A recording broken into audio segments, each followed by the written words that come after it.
I feel like Midnight might be the least hyped expansion in World of Warcraft history. Or maybe that honour goes to this one. Midnight did the rounds of course, with advertising and promotions, but the buzz just wasn't really there for some people. And I think a lot of that comes down to Blizzard announcing the World Soul Saga as a trilogy at BlizzCon. The moment they revealed a Quel'Thalas revamp and teased the future of the next few expansions all at once, some of that mystery and speculation around Midnight kind of disappeared overnight.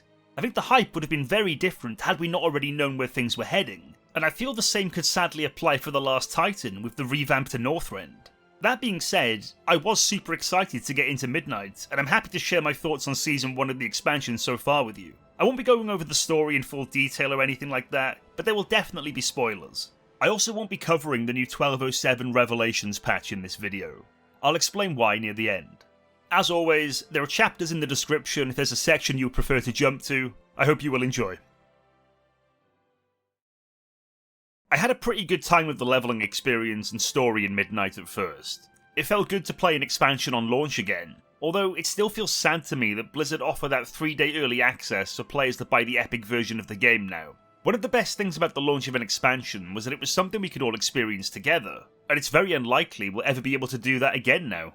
Something I noticed when Midnight first launched is that I would often see a lot of conversations in trade chat about how Midnight is so much better than The War Within, and I feel that's such an unnecessary punchdown. Maybe it just comes with that honeymoon feeling of a new expansion release, but I don't think we need to pull down an expansion to raise another up. I was pretty impressed when I played The War Within. I wouldn't call it a masterclass or anything, but I did find myself invested in the narrative again. I've played a lot of Final Fantasy XIV over the years, and I think this idea of the World Soul Saga story having a beginning, middle, and an end is appealing, and it's what the game probably needs. It feels like a true recentering after years of uncertainty, and in my opinion, wastefulness. It feels nice that there is direction and a vision now. Even if we don't all agree on what that direction may be, surely we would rather have this clarity than not. A lot of the expectation on Midnight was that this needs to be the expansion where we lose. Whether that be cities destroyed, a corrupted Sunwell, Xal'atath achieving a major victory, a major character death, or just a feeling of complete hopelessness. And we can have these things. And we have had these things. We had Dalaran's fall in The War Within, but some players felt as though there wasn't enough focus or mourning surrounding it. And we can apply this to various scenarios in the recent storytelling of Warcraft, which I'll talk about a bit later in this chapter. One of the more disappointing parts of Midnight for me so far is that there isn't enough focus on the Horde, and I say that as an Alliance player. I was bitterly disappointed at the lack of Thrall in The War Within. Midnight is obviously very focused on Elven identity, the Windrunner family, the Light and Void, and the legacy of Silvermoon. And whilst I've enjoyed a lot of that material, I do think some players are starting to feel a bit disconnected from how heavily Warcraft leans into those stories now. Especially long-time Horde players who still miss the stronger orcish, tribal, and faction-driven identity the game once had. Thankfully, we get a lot of this in Zul'Aman, but the Imani aren't exactly part of the Horde, so it doesn't feel the same. Seeing the Sunwell and the Void in the sky brought back memories of Argus in the sky during Legion. It looked amazing. Seeing the updated Silvermoon honestly blew me away, and it gets me very excited for the Northrend revamp, and also the future of Warcraft. I'll talk about this more in the zone section of the video. A lot of that immersion also comes from the smaller details. There were some simple things I really liked in Midnight, like how the Silvermoon guards would address me as one of Turalian's lackeys, or Lothraxion discussing our history together in Legion and how he served me as High Lord. I was also acknowledged as High Lord when returning to Light's Hope with Arator, and that felt great. It felt immersive, and it made the years invested in the game feel remembered. And honestly, moments like this make me wish our characters had a little more agency sometimes. Considering how WoW tells its stories these days, and frames our characters a lot more prominently, I would welcome the idea of dialogue options in cutscenes, so we could have some sort of say in the discussion. I know this would probably be divisive, because some players will always pine for the lower scale adventurer vibe we used to have, but it's just not realistic for our characters to ever go back to that at this point. But putting all of that aside for a moment, I think the story of Midnight as it stands is okay. I had a pretty good time overall with the campaign, but the story does leave much to be desired. And I may not agree with every decision they make, but I do find myself invested again on some level, and that's good enough for me at the moment. I thought the Voidspire cinematic was very good. Xal'atath needed a big moment like this, and it was genuinely shocking. There are a lot of doubts, of course, that Illyria and Turalyon are actually dead, and I totally get why. It feels very difficult to imagine in this day and age that Blizzard would kill off any character. I do believe they are alive, and I'm really interested to see how it all unfolds.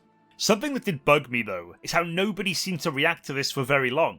I did quests immediately afterwards with Arator and Verisa, and there was no acknowledgement over it at all. I'm not sure if maybe I missed something, but I found that very odd. It was almost like it never happened. I don't know if anybody else feels that way. And honestly, that kind of feeds into my biggest problem with Midnight overall, which is the pacing and how quickly certain moments get resolved. And this is something players have been critical of in WoW for years now. Midnight still has some of the recurring themes that certain players have pushed back against in recent years, such as characters quickly putting their differences aside and the continued focus on teamwork and unity. And I've never really had issues with this, but pacing is everything. I was pretty disappointed with the ending, if we can call it that, of Season 1. I know this wasn't necessarily a promise from Metzen, but when the Sunwell and the unification of the elves were being discussed, I didn't expect that storyline to be wrapped up during Season 1.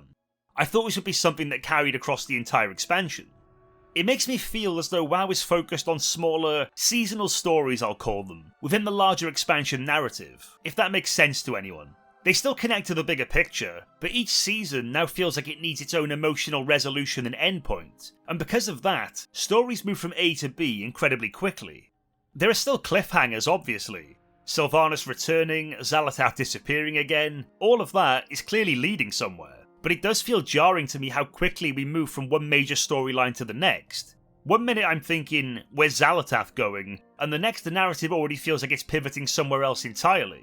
And in fairness, maybe WoW has always done this to some degree. If we don't actually sit in these darker moments and absorb them for a while, the stakes are never truly going to land, no matter how dangerous the threat is supposed to be.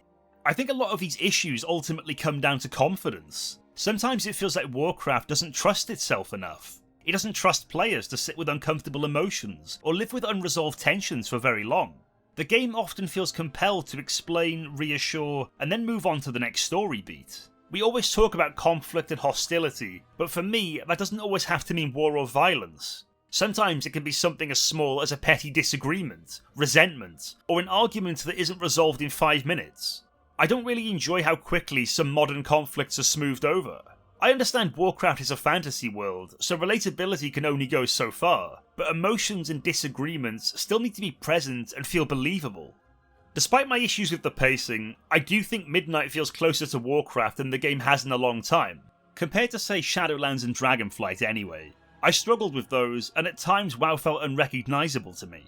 More than anything, I think Midnight succeeds because it remembers Warcraft's history.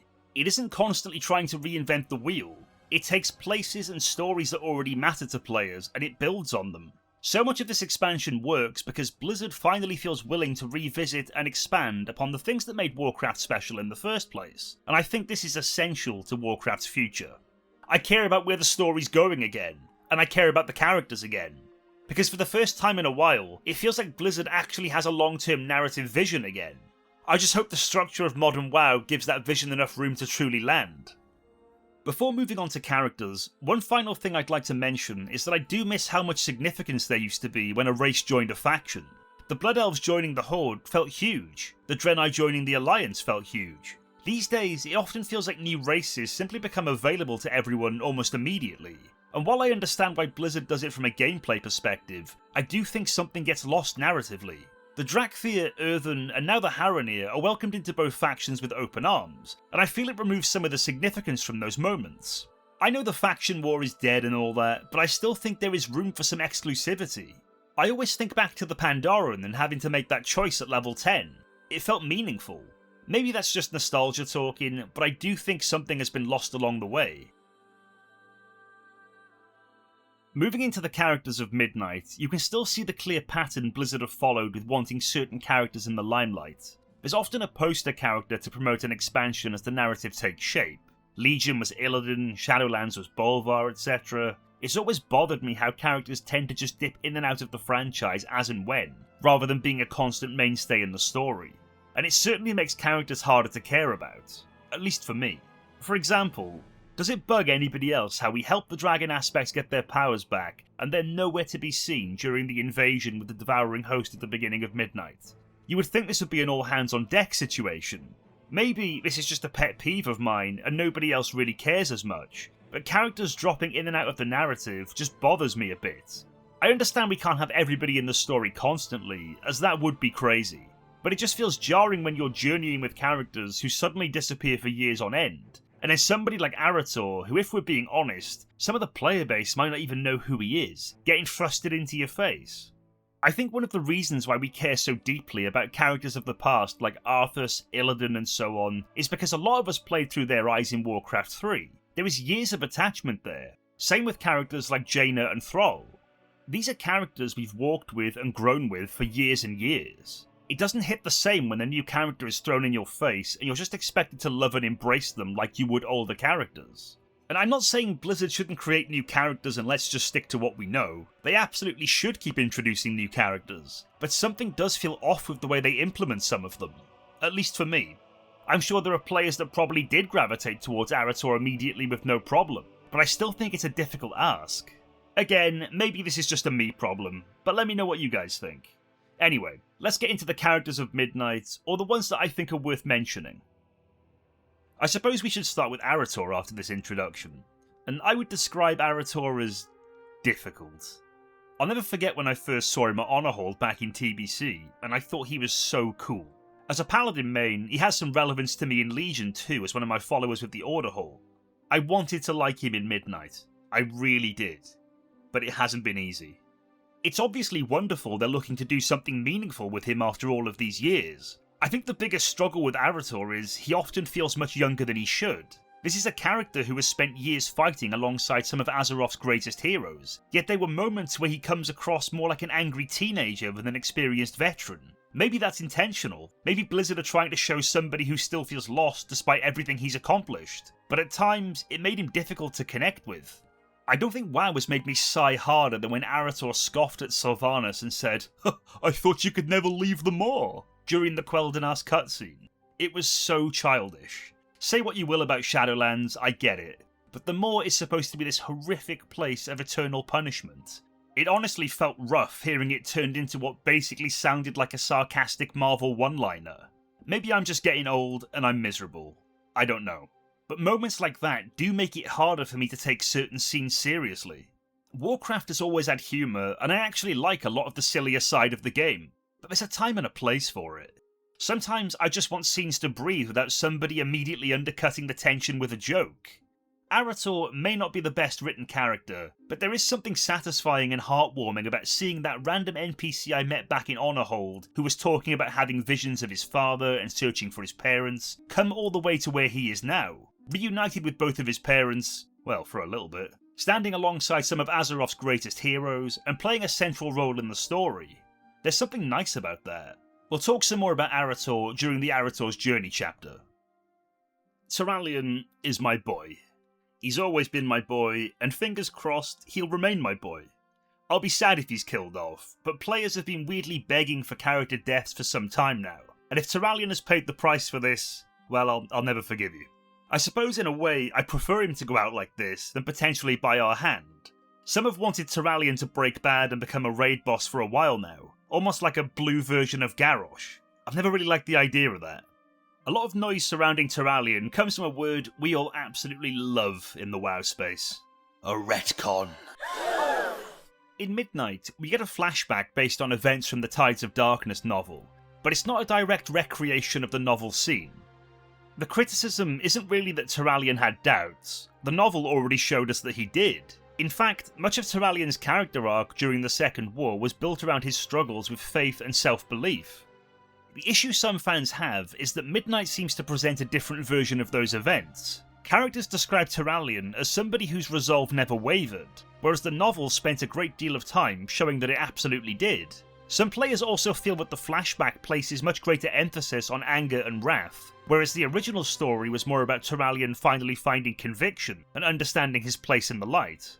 I can understand why some fans were frustrated by it. If you've read Tides of Darkness, I think it's fair to say that something was lost in translation. At the same time, I don't think Blizzard's intention was to completely rewrite Turalyon's story. It felt more like an attempt to reinterpret it through the lens of Arator learning about his father. Whether that works for you is probably going to depend on how attached you are to the original version. I didn't dislike the cinematic, but it does add fuel to the fire, with some players feeling like Blizzard are trying to erase the past and recontextualize everything.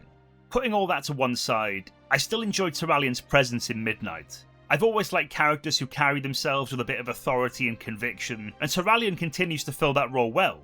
Warcraft has spent years building him up as one of its great heroes, and whilst I don't agree with every decision Blizzard has made surrounding him or the Light, I still find him far more compelling as a leader than I do as some future raid boss waiting to happen. As per the Voidspire cinematic, it's possible he could be dead, and I really hope not.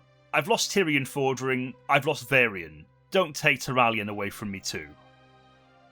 I don't hate Illyria by any means, but I struggled with her a lot in The War Within. Frankly, I found her exhausting. She was tiresome, repetitive, and she was bloody everywhere. I think I described her as Maiev on steroids in my War Within review. She was just utterly obsessed with Xal'atath and the Hunt, and I get all that. Zal destroyed Dalaran, and Khadgar was presumed dead. It was deeply personal. But after an entire expansion of that, I found myself experiencing a bit of Illyria fatigue. It was refreshing to get a bit of a break from her in Midnight. Ironically, I think I appreciated Illyria more in Midnight because she wasn't constantly in front of me. She has some pretty cool moments, and it was awesome to finally see her wielding the Void. I think it's lost at times that she's actually capable of this, because we so often just see her with a bow and arrow. She felt far more effective when she appeared, because Blizzard wasn't asking her to carry the entire narrative on her shoulders this time. Similarly to Turalion, I hope she survives. She's a true veteran character and an important part of Warcraft's history. But if push comes to shove, well, I'm sorry Illyria, you know where my loyalties lie. I was definitely a bit disappointed with how little Lor'themar ended up being involved. My biggest fear for Lor'themar was that he was going to die in the trailer. Thank the Maker he didn't. What did surprise me though was how little involved he ended up being. I suppose he's busy keeping the peace and holding Silvermoon together, but part of me wishes we'd gone on a few adventures with him as well. This is an expansion centred around Quel'Thalas, yet there were times where I found myself wondering why I wasn't spending more time alongside Lor'themar. If you had asked me before Midnight launched which character I expected to be journeying with throughout much of the expansion, Lor'themar would have been near top of the list. Now here are two characters that I can get behind, Zul'Jin and Zul'Jara. These were both fantastic additions to Midnight. I absolutely loved Zul'Jin, despite how terrible I am with him in Heroes of the Storm, so I was really pleased to be getting more of his family. You'll have to forgive me, because I don't really know what's going on with Zul'Jin right now because I haven't played Revelations yet. I know a lot of players were hoping he wouldn't get hit by the villain bat, and I think the chances of him being killed off are probably slim. And personally, I'd rather he didn't become a villain full stop, but we'll have to wait and see. Regardless of where Blizzard ultimately takes him, what I can commend about Zul'Jin is that he's a bit of a grey character, and we really lack characters like him in Warcraft. He isn't really a hero or a villain. Warcraft desperately needs more characters who occupy that grey area. Zul'Jin felt like an older Warcraft character to me. He was reckless, he was stubborn, and often wrong, but he cared deeply about his people. Modern Warcraft sometimes struggles with characters feeling a little too polished, whereas Zul'Jin felt messy and human. Zul'Jara was very cool too. Going around Zul'Aman with Zul'Jara did give me some Wuk'lamat vibes though. If you know, you know. Certainly not in the way she's written, but her journey through Zul'Aman did remind me of the early steps in Dawntrail. What I liked about Zul'Jara was that she genuinely felt like she cared about her people. While Zul'Jin was looking to the past and carrying the weight of old wounds, Zul'Jara was trying to build something new. Zul'Jara represents diplomacy, patience and rebuilding, while Zul'Jin represents frustration, action, and holding on to old wounds. The tension between those viewpoints made both characters more interesting. I didn't find her as interesting as Zul'Jin, simply because conflict tends to be more interesting than agreement, but I thought she was a strong character in her own right, and I enjoyed travelling alongside her throughout the campaign. I think Blizzard deserve a lot of credit for these two characters. I thought I would mention Anduin briefly. I genuinely thought Anduin was being positioned as the central character of this trilogy. He was completely absent for Dragonflight, Shadowlands left him carrying a huge amount of trauma, and The War Within put him front and centre in marketing. It felt like everything was building towards a major chapter in his life, so I've been quite surprised how little he's been involved. I'm not sure if I would say they fumbled him, but I do think his light returning in The War Within happened much too soon. It makes me wonder how much harder everything would have hit if he attempted to resurrect Khadgar but failed, and if when the Sunwell needed him the most, his light finally returned. That would have probably felt a bit more earned. I'm a bit nervous on which direction they're going to take Anduin. There's an interesting stay a while and listen moment after the Quel'Danas raid where he's talking with Therion and Velen, and he discusses abdicating the throne, and I feel like this is such a terrible idea. I personally don't want Anduin just being some sort of adventurer or explorer. He's much more important than that, and I don't necessarily want him to emulate Varian either. Some fans really want this, but I commend Blizzard for going the other way with it. He even said it himself during the War Within. He doesn't need to be his father, but I do think he needs to lead. I don't know how I feel about Xal'atath right now. I've wanted a long-running villain in WoW for years, and on paper, she should be exactly what I've been asking for, but I'm still waiting for the moment where everything clicks. I'm not overly impressed with what I've seen from her in Midnight so far, but at the same time, I don't think it's fair to judge her yet because her story clearly isn't finished. I'd rather wait until everything is said and done before deciding where she ranks amongst Warcraft's villains. I'm interested, but unconvinced. Part of me wonders if Xal'atath isn't meant to be the star of this story at all. It feels like Blizzard are using her to move pieces around the board, reunite factions, revisit old characters, and position Warcraft whatever comes after the World Soul Saga. If that's the case, it would explain why she still feels so mysterious. But even so, I still find myself wanting a better understanding of who she is and what she ultimately wants. I would like to see more. I almost wish we could get cutscenes similar to Final Fantasy XIV where we can see things that are happening away from where our characters are. It would be nice to see more of Xal'atath's scheming and planning, and honestly, just having a bit of insight into what is actually happening. My fear is they'll continue to build Xal'atath up and up and up, and eventually she'll be done, and we'll all be left with, hang on, is that it? Don't get me wrong, she's done some truly horrific things, but I think some of the menace is lost on the player base, and they just don't take her very seriously as a villain. She still doesn't feel truly established as far as motivation and backstory goes, and that's great for speculation purposes, but you would think at this stage we'd be a bit beyond that now. I don't know if I see her surviving Midnight. I think it could be difficult for her to compete for the stage with Aridocron, the Titans, potentially Sargeras, but who knows what will happen. As mentioned, the voice by a cutscene was awesome, and it was a big surprise, so we'll have to wait and see what else she has in store for us. Those were the characters that stood out most for me in Midnight. If there's a character I haven't listed that you'd like to talk about, let me know in the comments. Moving into the zones, Blizzard did something in Midnight that I'd been hoping for years. They're finally returning to the old world and telling new stories in older places. It's been a long time coming. It's still ridiculous to me that the Barrens is still on fire for something Deathwing did well over 10 years ago. It's definitely time for full revamps. This felt like coming home, and I hope it continues. I'm still hopeful they can find ways of making the world feel more relevant as a whole again, but the game is so long in the tooth now that I'm honestly not sure how that happens. I did make a video on this with some ideas I had, which you can click somewhere on the screen if you're interested. For some players, modern WoW can come across as Season of Warcraft rather than World of Warcraft, and I don't know if we'll ever really get back to the world feeling that big and important again.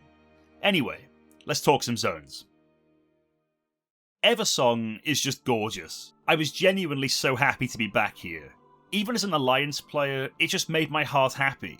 I have a huge attachment to TBC, and I think that for sure shapes a lot of the positives for me with Midnight. WoW gets a lot of criticism in the modern day for having too bright or colourful zones, so I wonder how people feel about Eversong. I wonder if nostalgia maybe allows people to look the other way, as opposed to more modern colourful zones they perhaps didn't like. I loved Ghostlands as a zone back in the day too, but there's something weirdly prideful to see it restored. I enjoyed what they did with the soiree with all the vendors and reputations to work on. Something I liked in the War Within was that it felt that every zone offered something new, or reasons to spend time in them. You had the theatre in Isle of Dawn, Awakening the Machine in the Ringing Deeps. It's nice to see that trend continue somewhat. There was obviously some drama with Eversong about the Dead Scar healing and whatnot, and I'll just say up front now, I don't care. I don't care. It's over 20 years ago, at some point the world has to move forward. I don't see it as an erasure of Arthas or anything like that. This is what I mean about the Cataclysm zones with Deathwing too. It just doesn't make much sense to me for zones to stay like this after such long periods of time. I think we sometimes forget the game is 20 years old. We can't expect everything to stay the same. Zul'Aman serves as the best zone for me, no doubt about it. I had a great time with it. I loved the music, I enjoyed the characters. TBC is when I first started getting into raiding properly, so revisiting Zul'Aman hit me in a surprisingly emotional way.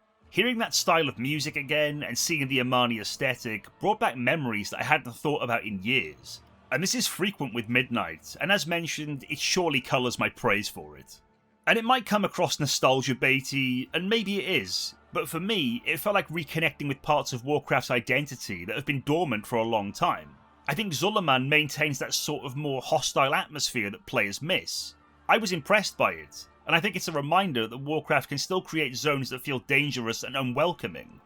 I know it jumps around all the zones, and I don't want to spend much time on it, but I'll mention the Abundance stuff here, because what in God's name is this system? If you're not familiar with Abundance, it's an event where enemies and rewards just continuously flood the area, and it turns into complete chaos.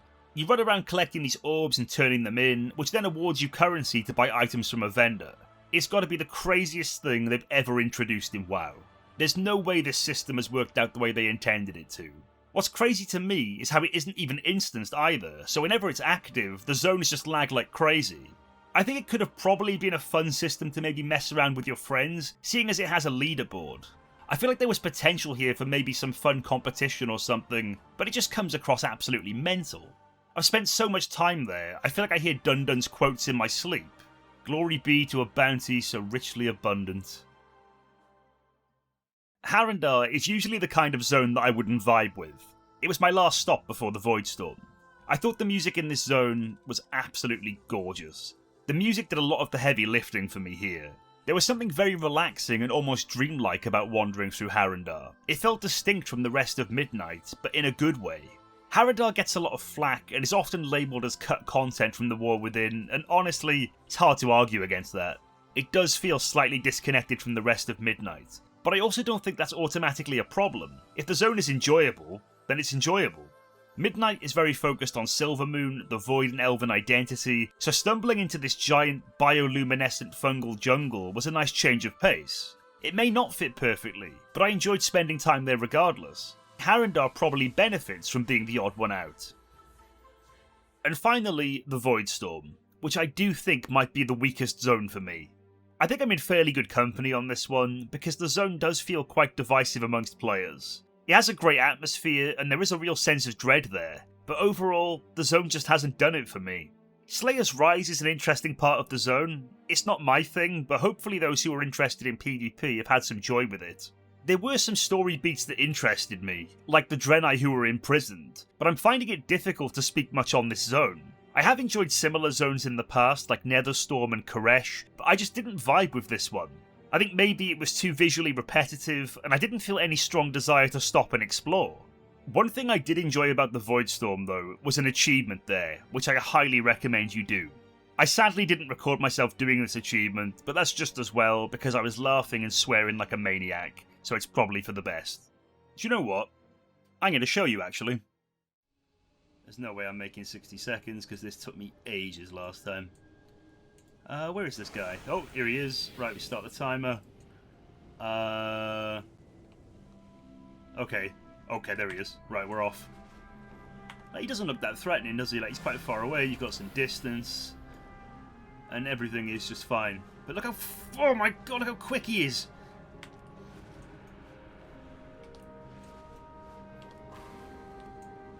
Jesus Christ. I haven't had this much anxiety since that boulder chasing me in Crash Bandicoot. But I'm out of vigour now, so I think I am screwed. Oh god, okay, we keep going. We keep going. Oh, he's definitely got me now. Oh my god. No, I'm done. I'm cooked. I think I'm cooked. Oh, it can't end like this. Okay. Right, technically 5 more seconds. We're nearly there. We're going to make it. We did it. It's called Thrill of the Chase, and you have to avoid the grasp of this hungering presence for at least 60 seconds. I thought it was hilarious. You can trigger this by flying too high or out of bounds on the map. Overall, I found myself pretty impressed with the zones. Gun to my head, I think I prefer the Midnight zones to the War Within, but nothing is knocking Hallowfall off the pedestal. That being said, Eversong and Zul'Aman completely stole the show for me. Something else I was really excited for was Arator's journey, so let's get into that. Arator's journey is also part of the main story campaign, and it was probably one of my favourite parts of the levelling experience. I definitely have gripes with Arator as per the character chapter of the video, but overall, this was a good experience for me. Like other elements in Midnight though, nostalgia absolutely plays a part in this. I have great attachment to places like the Eastern Plaguelands, the Paladin Order Hall from Legion, and Scarlet Monastery. If we remove nostalgia, I almost certainly wouldn't have cared as much, but this was a real treat for me.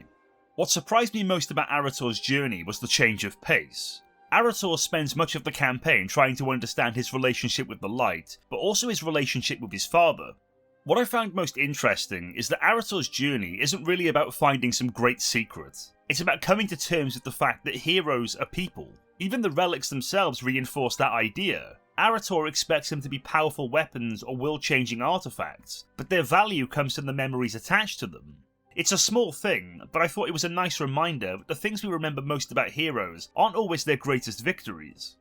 The questline can get a bit jarring at times, because it does feel that Arator is incredibly naive. It almost feels like he wasn't involved during my Order Hall campaign back in Legion at all, and you do constantly find yourself asking the question, how old is this guy?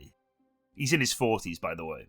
And there is something difficult with WoW's storytelling in the sense that almost everything is spelled out for the player these days. I loved the parts about the relics personally, but PC Gamer actually highlighted the relic section as an example of Midnight repeatedly spelling out its themes, rather than trusting the player to understand them, and there are many examples of this in WoW's recent years. One thing I did appreciate is that the journey helps the players understand Turalyon a little better too. Warcraft has spent years telling us that Turalyon is this legendary commander and hero, but here we get to actually see some of the weight he's been carrying. His relationship with Arator isn't perfect, and I think the campaign is stronger because of that. And finally, I think one of the campaign's biggest wins is that I would much rather see Blizzard revisit places like this than leave them forgotten forever. One of the biggest strengths of Warcraft, believe it or not, is its world, and for years, too much of it has simply been left behind. I'm a huge advocate of wanting the world in Warcraft to be relevant and worthwhile, and Blizzard are slowly making positive steps, but there's a very long way to go. More stories like this in the future that take us back to older locations would be very welcome. Speaking of older places in WoW, let's get into the Arcantina. I did a video when I first started on YouTube talking about new player experiences. A Nobble suggested that WoW could create some sort of in-game museum, where NPCs could pop in and talk about old lore events and so on. The Arcantina feels like a great place to potentially pursue something like this. This place makes me feel old, but weirdly proud. I loved this place the moment I stepped foot in there. Admittedly, it is a bit bizarre that it seems that characters we know have been coming here for years and years, and only now, in the big year of 2026, are we deemed acceptable to enter. What's that all about, Khadgar? But jokes aside, I really do like the Arcantina. It's charming, I love the music, and it's just an overall nice atmosphere. It's one of the few places in modern WoW that actually encourages you to slow down for a minute, instead of immediately sprinting towards the next objective. I think playing on Argent Dawn sweetens it too, mostly because everybody is so kind. I love seeing people come in and looking at their transmogs. I'm not a role player or anything, but I do appreciate it. We often talk about WoW being fast, moving at such a relentless pace these days that older stories, zones and characters are often abandoned once the next expansion arrives. The Arcantina has been very pleasant in bringing older, memorable characters back into the fold, even briefly.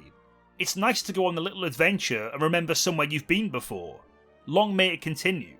For a game that's been running this long, Warcraft should celebrate its own history more often. Something I have noticed, which I think will frustrate some players, is that a lot of the conversations and quest lines revolve around retrospection and unity, and I do think places like the Arcantina reinforce the feeling some players have that Warcraft has moved away from hostility and faction tension and towards something much softer emotionally. For me personally, I love the Arcantina. It makes me feel happy. It makes Azeroth feel a little more alive, and it's a great nostalgia hit, and it's not like it's forced gameplay if you do dislike it. The class pruning and the purging of add-ons was the biggest talking point regarding Midnight, and I wasn't entirely against it, but it probably needed to happen years ago. I'll talk about add-ons first. I can commend what Blizzard were trying to do, and I do think weak auras have become a huge problem in the game, and we're much too over-reliant on them. Blizzard obviously started designing fights with add-ons like DBM and weak auras in mind. At that point, I think you have to admit that the game is just becoming too difficult if you need something like this to succeed.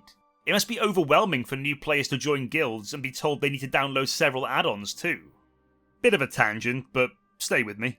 There's a mechanic with the final boss in the recent Savage tier of Final Fantasy XIV called Idyllic Dream, and it's absolutely crazy. You have to resolve and remember so much over the course of 2 minutes or so, and I can't explain how satisfying it was to resolve the mechanic and beat that fight. I think it's the hardest thing I've ever done. I don't feel like that in WoW, and I don't know the last time I did feel like that in WoW. Admittedly, I don't raid Mythic anymore, and I haven't since Shadowlands. Maybe I'd still get that high if I was raiding Mythic, but I feel like even if I did, and I knew these add-ons were going to dilute the experience of resolving mechanics, I just find it a bit sad. It's probably from raiding in Final Fantasy XIV. I understand I'm probably the minority with this view, but it's just how I feel. It's obviously different strokes for different folks. Some players love the parsing and optimization side, and that's valid. I think the memory game in the Quel'Danas raid is a great example of something like this too. It's supposed to be a fun puzzle, but what's the point when everything is resolved for you or tells you what to do? At least that's how I feel about this. And honestly, modern raid encounters can also just be visually overwhelming sometimes, which probably contributes to why players became so reliant on these tools in the first place. Max pointed out that there were encounters where you could almost immediately picture the weak aura people were going to create for it. He questioned whether some mechanics were realistically fair without add-on support, because the game itself didn't communicate enough information clearly enough. It doesn't feel like Blizzard are learning in that respect, or that this isn't a genuine attempt to move away from add-ons. Blizzard can limit add-ons all they like, but if encounters still expect players to process huge amounts of information in a matter of seconds, then people are always going to look for ways to simplify it. That's just human nature, which leaves WoW in this strange position where Blizzard are fighting add-ons while still designing encounters that encourage players to create them. So we're kind of just right back to where we started with this whole war on add-ons. So what exactly are we achieving? I understand the accessibility of add-ons, of course, and they allow you to focus more on your rotation and everything else, but the appeal to raiding for me should be wanting to complete these challenges, puzzle solving, working together, figuring things out. I totally get the desire of just wanting to push your buttons and pass, but mechanics are part and parcel of raiding. And please don't misunderstand me. I'm not saying we should play everything blind and not even use guides. I just think when you have add-ons solving the mechanic for you, it's just disappointing for me. If you played Ny'alotha back in BFA, I loved that football boss mechanic, for example. I think that's my favourite boss in WoW ever. I'd love to see more stuff like that. To me, the best raid mechanics are the ones that make the players feel clever for figuring them out, not the people writing the weak auras. And I'm not trying to dunk on players who use weak auras, because I have too. I just wish we didn't have to. I want raid encounters to leave players feeling satisfied because they solved the challenge themselves, not because somebody else built an add-on that did it for them. The majority of us do use add-ons, of course, and a lot of them are so nice to have. Whether it's all the things, or maybe you're like me and prefer to use LVUI for example. Maybe you use Rare Scanner or specific party frames. These are add-ons that had no right to be removed or affected by any of this. They were harmless. It begs the question why Blizzard wanted to get involved with something like this now, because we've lived with them for so long. You would wager it's because they're potentially gearing up for a console release. It feels weird because whilst Blizzard themselves didn't create this culture, they certainly endorsed it over many expansions. Raid encounters became increasingly dependent on external tools, timers, and visual tracking. So I do sympathise with people who suddenly feel like the rug has been pulled from underneath them. And if Blizzard genuinely wants players to rely less on add-ons going forward, then I think the default UI has to continue improving as well. Whilst add-ons can definitely be seen as convenience tools, they were also covering things the base game just didn't do very well. As for pruning, I didn't have major issues personally. I was a bit peeved to lose Crusader Strike as a Holy Paladin, but I've made my peace with it now. And I haven't played a great deal of Holy this expansion anyway, to be fair, so it hasn't been hugely noticeable to me. I do think they went a lot harder on pruning than players would have liked though. Some specs definitely feel cleaner and less overwhelming, but I also understand why some players feel like their class lost a bit of personality or depth in the process. Sometimes it's not even about power either. A lot of players just become attached to certain buttons, utility spells, or little quirks their specs has had for years, and losing those things can make a class feel strangely hollow, even if it technically plays better. Part of the satisfaction of WoW for a lot of people is mastering those little complexities and quirks over time. I can't really speak for every class because I'm very much a one-trick and I've always played Paladin, but I don't necessarily agree that everything in WoW should be easy. Some players naturally gravitate towards classes that have a bit more going on rotationally, and I think that's part of the appeal. At the same time, I also think something like this was inevitable. WoW has spent years layering systems, talents, hero talents, borrowed power, and all sorts on top of each other. We've seen Blizzard swing back and forth on these kind of decisions before too. Abilities get removed, then they get brought back a few expansions later, talent trees get reinvented, borrowed power disappears and some of it eventually returns in another form. WoW is constantly reshaping itself, for better or worse, and I imagine pruning is always going to be part of that cycle now. I also think part of this may have been Blizzard trying to make retail feel a little less overwhelming for players who have spent years playing Classic. Compared to Classic, modern WoW can be a lot to take in when you first come back to it, so dialing things back slightly might help returning players ease themselves back into the game again. Prey is the biggest disappointment for me in Midnight, I think. I don't hate it, but it just wasn't what I thought it was going to be. I think it's far too structured and organised. I anticipated complete chaos, rather than jumping through hoops or clicking traps just for a little showdown.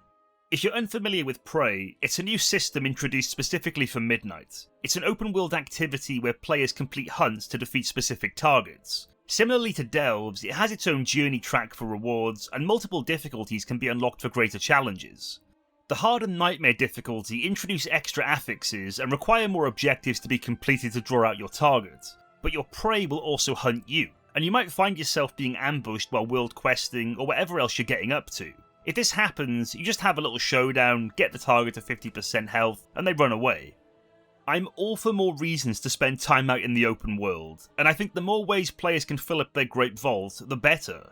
Not everyone is into the timed gameplay of something like Mythic Plus, and it's taken Blizzard quite a while to realise that some people are just never going to engage with it. The biggest draw of Prey for me in the end was seeing Astalor again.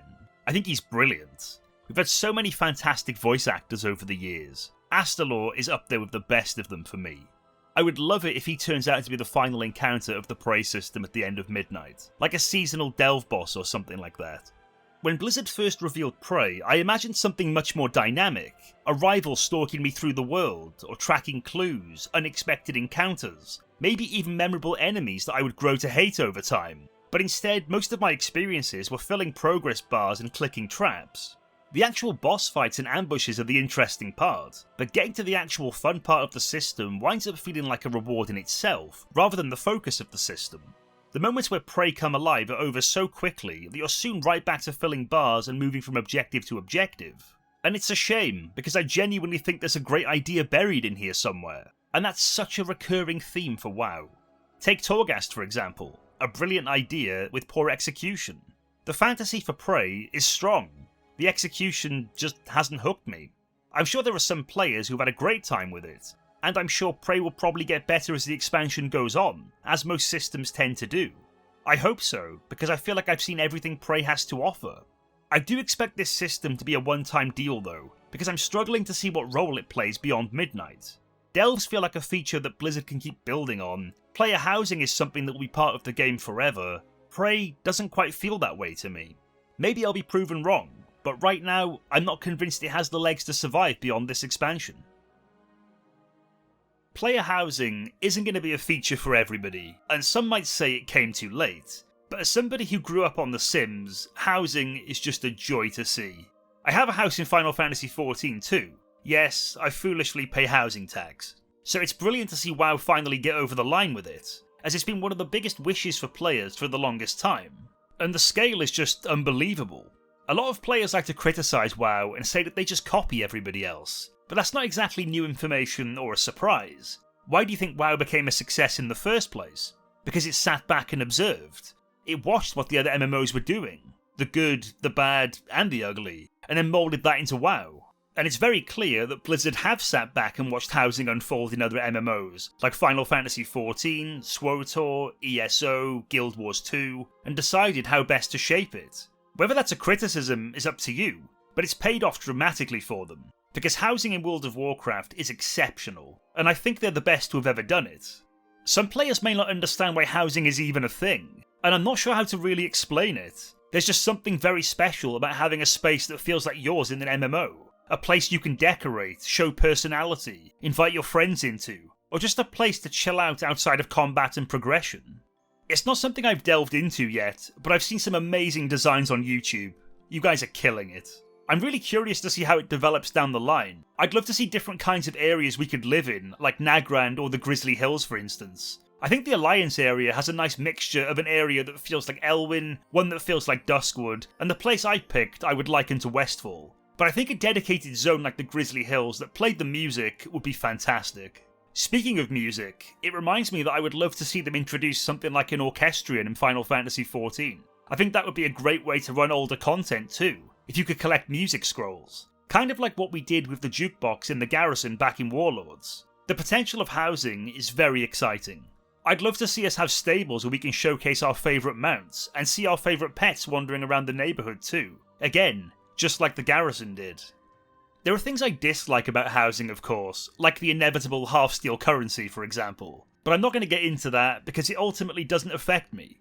It's crap, obviously, and I'd rather it not be in the game, of course, but it's your money, and if you want to spend it on housing items and it makes you happy, then go for it.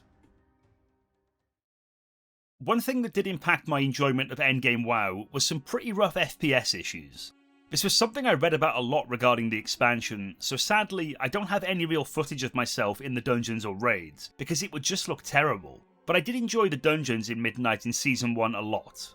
I've always mained Holy, but I managed to get a few friends to come and try Midnight for a bit, so I ended up playing Protection, which has had its challenges. But it was weirdly fitting, because I last played Prot Paladin in, you guessed it, TBC. Oh yeah, I'm also a Draenei now, for anybody who cares. Probably should have mentioned that sooner. Anyway, dungeons. I'll be covering the Season 1 dungeons specifically, rather than the Midnight dungeons as a whole. I can't put into words how happy it made me to return to Magister's Terrace. I adored this dungeon in TBC, and I ran it constantly with one of my friends. He'd message me on Xfire every day, if anybody's old enough to remember what Xfire is. Doing this dungeon with that friend again was a very special feeling. I loved the atmosphere of this place. Great music, fun bosses, besides that weird third one. For the longest time, we didn't have a clue how to deal with him, and we were just winging it. This might be my favourite dungeon. Nexus Point Zenith was my worst dungeon, by a million miles. I liked the bosses, but I just did not get on with the trash in this place at all. Particularly the left-hand side when you start. Definitely a skill issue on my part. I'm guaranteed to wipe you in that place. I just sucked at it. I enjoyed the mechanics of all the bosses, but whenever somebody had a key for this place, my heart just sank.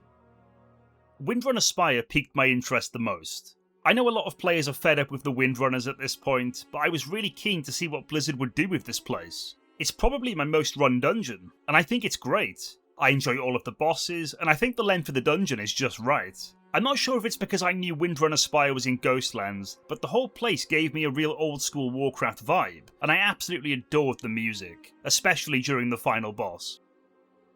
Mezara Caverns was difficult for me. That first pull in high keys as a tank is very rough. This is my least run dungeon, for sure, and it shows. I don't think I've done higher than a 10 in here. I think it's cool though. I love the atmosphere of this place. It strikes a nice balance between troll culture and darker spiritual themes. It has decent bosses, and I particularly enjoyed the last boss when you get the damage buff from the Spirit Realm. That was really fun. The Academy returning from Dragonflight was lovely. My experiences with Dragonflight are very limited, but this is one of my favourite dungeons of that expansion. Pulling everything in the tree boss room as a tank though is absolutely mental. I don't enjoy doing that at all. It's a terrifying experience. Thank God for Final Stand. I don't have a bad thing to say about this place. I enjoy the bosses, music, and design of this dungeon a lot, and hopefully it was a welcome treat for those who didn't play it in Dragonflight. Despite my undying love and adoration for Legion, I didn't actually play a lot of Seat in Mythic Plus back then. I enjoyed Argus, and I did all of the achievements there, but I just didn't play this dungeon much. I was glad to see it make an appearance in the Mythic Plus pool again so I could give it a proper shot, and I think it turned out to be one of my best. I don't think the bosses are fantastic or anything, but I was really glad they changed the boss design of Lura at least, because I remember not liking the original. Overall, I was happy to see Seat return. Thank God it was Seat and not Cathedral of Eternal Night. You couldn't pay me to go back in there. Skyreach. Sorry, I can't do the voice, and I'm not even going to attempt it, but I've not been this close to her in nearly 12 years. Damn. I used to hate WoD dungeons, but perhaps I treated you too harshly, because I thoroughly enjoyed Skyreach.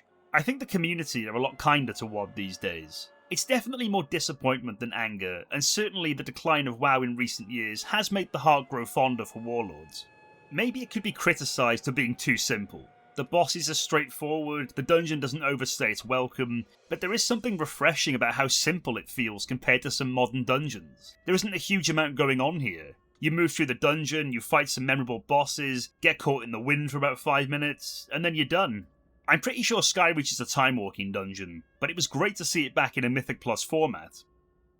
Pit of Sauron being added to the Mythic Plus pool was very interesting, and Blizzard's biggest risk so far as backlogging older dungeons goes. Correct me if I'm wrong, but I think this is their first Wrath dungeon in a Mythic Plus setting. I know they've done a few Cataclysm dungeons, but we're so close now to seeing TBC and hopefully vanilla dungeons return in some form. Pit of Sauron was overwhelmingly nostalgic. I didn't play Wrath Classic, so this was my first time back here since the original, outside of something like Time Walking, I guess. It was daunting because I remember this place being hard as hell, and tanking it was no picnic. I had a lot of fun with it. There's something really cool about revisiting a dungeon I hadn't stepped foot in for almost 2 decades, and I can't wait for Blizzard to tap into this a bit more. Time Walking can be a nice throwback, but Mythic Plus feels like Blizzard's true main vehicle for bringing Warcraft's history forward. I had good fun with Season 1, but I didn't feel the motivation to kick on and push for 3k rating like I usually would. As for Mythic Plus, for the longest time, I've loved it. I'm not sure if I've ever said a bad word about it, but I am bored. Mythic Plus has been the backbone of WoW for almost a decade now. Ever since Legion, it has provided an endless source of replayability, and it gave players who weren't interested in raiding, or perhaps didn't have the time, another meaningful progression path. It was a genuinely revolutionary addition to the game. But after 10 years, which feels mad to say that Legion was 10 years ago, I think I've reached a point where I'm simply fatigued by it. Call me crazy, but I don't think MMORPGs should be competitive, outside of something like PvP. I've never really been interested in proving that I'm better than somebody else, but maybe that's just my preference. Plenty of people still love Mythic Plus, obviously, and I get why. It's a side of the game I've lived in a lot more in recent years myself, but recently I've realised that constantly pushing higher keys just isn't what I personally want to log into an MMORPG for anymore. I miss doing things simply because they're fun, not because they're efficient. I don't think Mythic Plus is terrible, but I would like to see some changes at this point. It feels very stale. It's one of the most successful systems Blizzard has ever created, there's no doubt about that. I just think I've gotten everything out of it that I personally wanted to. And I think I'm finally at the point now where I'm just kind of over the whole FOMO rewards nonsense I used to be so consumed by. With Dungeons and Mythic Plus out of the way, let's talk about another side of Endgame. Raiding. Raiding has definitely fallen off for me in the last couple of years with WoW. I still like to check them out and run them at least once for the experience, but I don't feel the pull to want to clear them every week like I used to. It's not a reflection on the raids being bad or anything, because they definitely aren't. I've been hugely impressed with raids in recent years, like the liberation of Undermine and Manaforge Omega, even though I'm raiding less than ever. And I feel the same about Midnights. I do raid them. I think my goals have just changed, and I find myself living more in the Mythic Plus side of the game now. Something that was really interesting about Midnight was the decision to release 3 raids at launch. This is something they haven't done since the days of Cataclysm and Mists of Pandaria, and I enjoyed this structure. It's still 9 bosses overall, which I think works out nicely. I know some players love the whole crusade into raids that have 10 to 14 bosses, but I think a number more like 8 or 9 is perfect for me. We'll start off with the Dream Rift, which I thought was a fine little opener. Nothing particularly challenging, but I am a sucker for boss fights that split the group up, particularly when it comes to realms, dimensions and the like. Although playing this fight as a healer and watching others instantly cleanse was a nightmare. It was a fun fight though, and overall, I thought he did a good job setting the tone for Midnight's raiding experience. It's nice to see Blizzard playing around with the formula a bit, and what looks even more promising is the one boss raid they've recently introduced. And interestingly, it will feature a Mythic Flex difficulty for the first time, which is something I've yearned for years. This could be massive for the future of raiding. I've been an advocate for 10-man Mythic for the longest time. It's hard to say if we'll ever get there, but this looks promising. I don't want to say, oh, Heroic is too easy, because it likely is challenging for some players, and we're all different. but I do think raiding is in a difficult spot for some players who perhaps find heroic too easy, but the thought of Mythic 20-man and all the admin that comes with it just too daunting or stressful. I still think 10-man heroic in Kata and Mists was peak raiding, and I know if Blizzard offered Mythic for 10-man, there's a good chance I could get my friends to play again. Moving into the Voidspire, I queued that during the first week, and it was decent. I actually tanked this too, which was a very anxiety-inducing experience. I've been quite demotivated, so I haven't even bothered to get curved from the Voidspire, but I've done all of the other bosses on Heroic, and it was a pretty good experience. I think the first boss might be my favourite, with the tic-tac-toe mechanic. I enjoyed this a lot. It's always great when Blizzard get creative and try new things. I was told I would have responsibility in this fight, which wasn't the best start for me. When somebody says, "Don't worry, it's easy," I immediately know I'm going to make a tit out of myself. Me and my friends were kind of playing as we went too, and we were watching Hazel's guides on Watch together at the same time. Shout out Hazel, her guides are great. The second boss was probably my least favourite, but I did like the tank soak-in mechanic. It reminded me of Croesus from the Nighthold, but beyond that, it didn't really leave much of an impression. Saladar was decent. It's nowhere near as good as the Maniforge Omega fight, obviously, and it is a lot more on the easier side, but I still had fun. It can get stressful when people kill the adds too quickly, but it's an enjoyable fight, and overall, just glad he's finally been dealt with once and for all. The dragons were an absolute pug killer when I first started doing the Voidspire. I only tanked them on normal thankfully, and that was enough. But healing it on heroic was pretty grim too. The dragons could target a random player for a breath, which you should take to a designated marker. Otherwise, a bunch of people might get feared, and yeah, it gets messy. There's also this gloom mechanic which needs to be soaked by players. It was rough, but I did like this fight.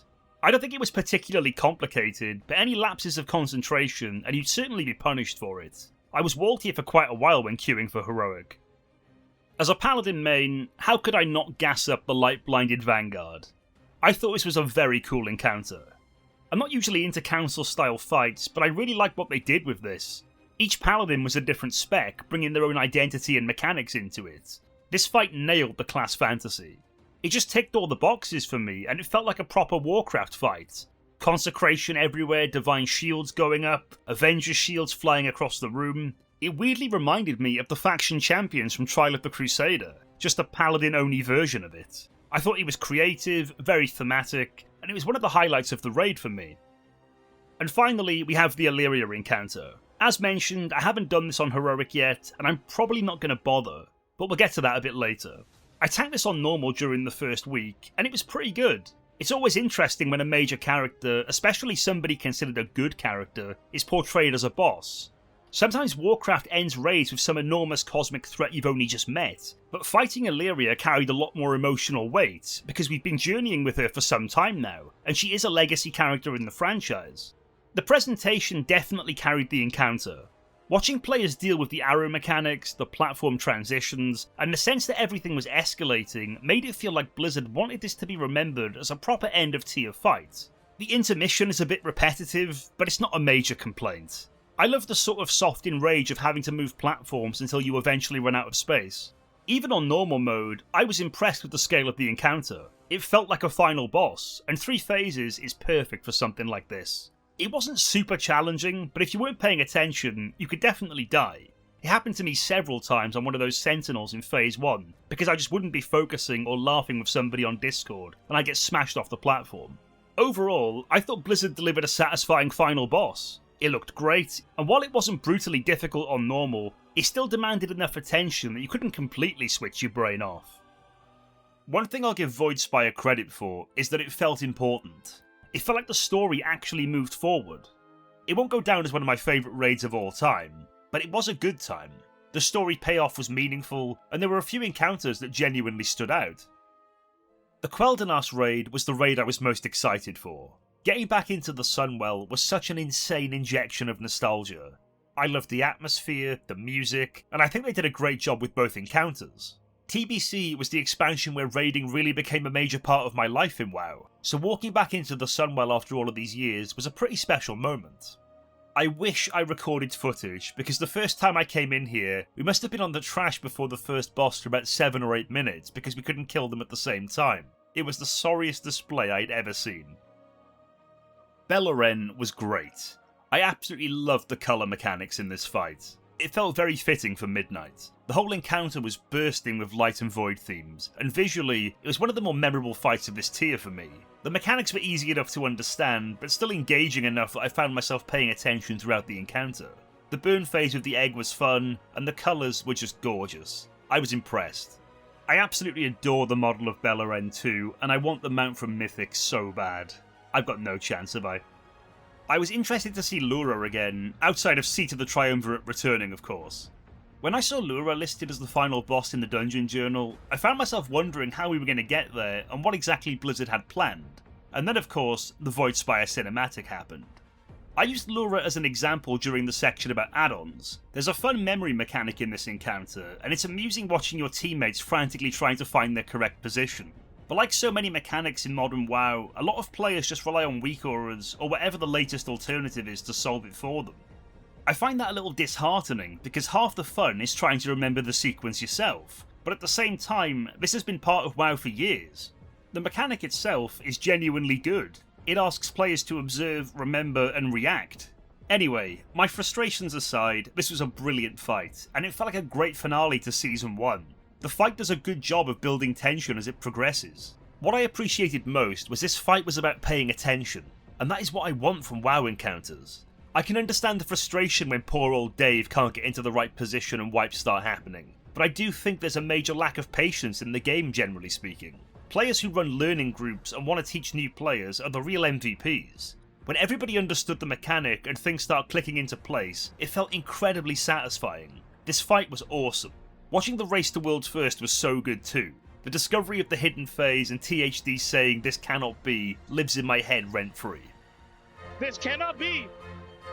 Secret phase! No! Overall, I thought this raid was great, but I do think the ending cinematic was very disappointing. I knew Sylvanas was going to show up eventually, but I didn't expect it to happen quite so soon, and I felt the same way about the Sunwell and the unification of the elves. I found these decisions strange. These were storylines I thought would carry across much more of the expansion, and instead they were largely resolved during Season 1. Maybe this is just the reality of modern WoW's seasonal storytelling as we discussed earlier, but it did leave me wanting a little more time for these moments to breathe. As for the Sporefall raid, I haven't looked into it yet, and I'm not sure if I will anytime soon, and we'll talk about why shortly after briefly touching on patch 1205. I didn't plan on talking about patch 1205 because I barely engaged with it myself. I tried the ritual sites briefly, but never really got involved with the invasions or spent enough meaningful time in the game to form a strong opinion. That being said, I think it would be disingenuous not to mention it at all, because the reaction from the community was overwhelmingly negative. A lot of the criticism wasn't necessarily about the ideas themselves, although I do think the concept of invasions has started to feel a little tired at this point. It was the state the patch launched in. There were bugs, technical issues, progression problems, and then a frustration that Blizzard actually ended up issuing a public apology afterwards. From the outside looking in, it didn't feel like a content problem so much as a quality control problem. I can't really do this patch justice, so if you want to share your experiences with this patch, good or bad, I'd love to hear your thoughts. I did the ritual site with one of my friends a few times, and it felt similar to something like Horrific Visions or Torghast. It was okay, but I never found myself wanting to go back and do more, which does lead me to the final chapter of this video. I want to get into something a bit more personal, and that's the way WoW has been making me feel recently. Maybe you will relate, or maybe you can offer me some encouraging words to try and get me out of this funk. I'm in a difficult spot with WoW right now. I ran a poll asking what version of WoW people were currently playing, and I didn't expect retail to come out on top by any means, but what surprised me was that 41% of respondents said that they weren't playing WoW at all. Looking at those results, I realised I'm probably closer to that group than I expected. At the time of writing this, outside of getting footage, I haven't logged in over 6 weeks, with no desire to do anything in the game. I haven't even bothered to get curved for the Voidspire or Quel'Danas raid. I've enjoyed what I have done in the game so far, but there's no draw to want to keep going or logging in. WoW is very formulaic and predictable now, and I think there are positives and negatives to that. Consistency is good, and it's nice to have the roadmap so we have clarity on what's happening, but it can also make the game feel a little too predictable. Friendship was such a big factor in WoW for me too. Originally, it was with friends from school, and then other friends I met along the way, either through WoW or another game, and now I'm one of the last few standing. Everybody else is either playing Classic or has quit entirely.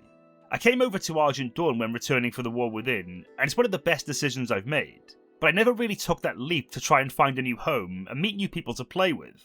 And I know, breaks are good and healthy, I get all that, but I don't even think this is burnout, because I haven't gone hard on WoW since the days of BFA. Never again. I think this is more apathy, and a lack of desire at this point. I don't think the game is giving me what I'm looking for right now, and that's a weird thing to process when I've always deemed it to be very important to me. It feels like a strange identity crisis or something. It hasn't felt like my true main game in years. And maybe part of the reason this feels so strange is because for so long, WoW was the game. Even when I took breaks, there was always this assumption that I'd come back, that eventually WoW would become my main game again. I think a lot of long-time MMO players are conditioned to think that way. We grow up with these games and they become part of our routine and our lives. I've always described WoW as a security blanket, so when that feeling starts to fade, it can feel like something is wrong, but maybe nothing is wrong at all. As mentioned, WoW has a philosophy and formula that is just too predictable, and I'm sure that plays a part in this too. I know roughly what the next season will look like, what the reward structure is, and how the journey unfolds. I don't think that's necessarily a problem with the game or Midnight specifically. I think it's a problem with me. Maybe it would be more concerning if I did still want to spend all my time in WoW after 20 years or so. I still love it. I still miss it. I'm just not emotionally or mentally there right now. I'd rather do anything else than play it. And I can't explain why.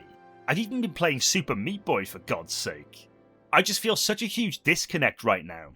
I don't feel angry or betrayed at WoW or anything like that. There are no bad feelings there whatsoever. I don't even think Midnight's a bad expansion. There are parts of it that I've genuinely enjoyed, and that's what makes this so difficult to explain. If I hated the game, the answer would be simple, but I don't. I still care about Warcraft. I still find myself wanting to talk about it. The desire to engage with the world is still there.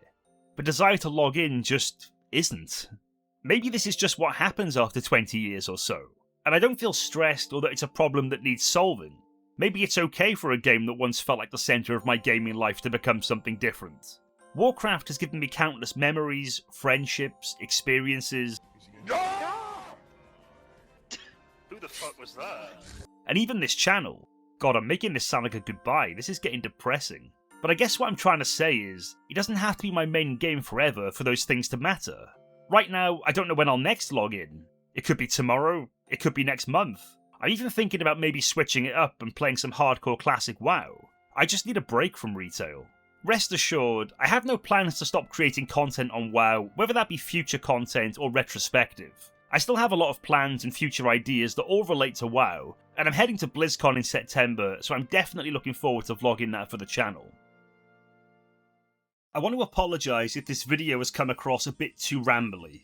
This has been weird, because I feel like I'm reviewing a World of Warcraft expansion from a place of genuine uncertainty. Midnight, like every other expansion, isn't perfect. The storytelling still struggles with pacing, some of the seasonal structure can feel predictable, and there are areas I'd still like Blizzard to improve. One thing I will absolutely give Blizzard credit for is ambition. Midnight takes a lot of swings. Not all of them connect, and some of them miss quite badly, but I would much rather see Warcraft try new things than simply play it safe. There is a genuine desire to evolve the game here, even if the execution isn't always perfect. But overall, I've enjoyed my time with it. It sits very similarly to The War Within for me. Not a masterpiece, but a solid expansion that has kept me invested in Warcraft's future. And I do maintain that the World Soul Saga is the most fun I've had since Legion. Admittedly, that bar is pretty low, but I've enjoyed my time back in WoW, and that's something I never thought would happen after my struggles with BFA and Shadowlands. I just don't feel as dialed in as I used to, and think I need to step away for a bit. I'll eagerly be awaiting that itch to get back into retail when the time comes. In a strange way, making this review has helped me understand that better. Midnight isn't the reason that I'm struggling to log in. I think my relationship with the game might just be changing, but the affection I have for it hasn't. So don't let the previous section of this video put you off if you are thinking about returning to retail WoW. I think if you enjoy the gameplay of modern WoW, and especially if you were a fan of TBC, then you'll probably enjoy it. But anyway, that's me. What are your feelings about Midnight? Are you loving it? Struggling? Maybe you still haven't tried it? Let me know your thoughts in the comment section below. A big thank you to my supporters on Patreon. Your encouragement helps me keep making these videos. If you'd like to support the channel, there's a link in the description. Or you can become a member here on YouTube. As always, thank you so much for watching. If you enjoyed the video, please consider liking and subscribing, and I'll see you in the next one.